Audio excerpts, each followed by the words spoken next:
Hello, কেমন আছো সবাই? তো আজকে আমি তোমাদের সাথে শেয়ার করব শিং মাছ বা জিওল মাছ যেটাকে বলে তার হাতে মেখে আমি কিভাবে ভুনা করি। তো চলো, এখানে আমি কিছু শিং মাছ নিয়ে নিয়েছি।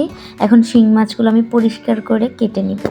এখন একটি কড়াইয়ে আমি পেঁয়াজ কুচি দিয়ে দিব রসুন কুচি, আর দিয়ে দিব পরিমাণ মতো লবণ, হলুদ গুঁড়ো, লঙ্কা গুঁড়ো দিয়ে খাঁটি সরিষার তেল দিয়ে আমি ভালো করে কষলে মেখে নিব।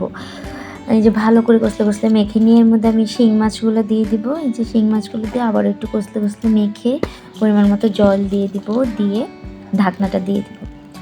এখন কিছুক্ষণ পর ঢাকনাটা তুলে আমি এর মধ্যে কাঁচা লঙ্কাটা অ্যাড করে প্রায় 15 থেকে 20 মিনিটের মতো আমি এটা কুক করে নিয়েছি। একদম ভুনা করে নিব, একদম গায়ে মাখা ভুনা করে নামিয়ে নিব। এত মজা এটা খেতে, আমার বেশ ভালো লাগে।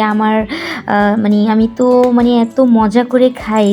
আমার কি বলবো, আমার বলতে গিয়ে মুখে জল চলে আসছে। তো তোমরা বানিয়ে খেও। টাটা।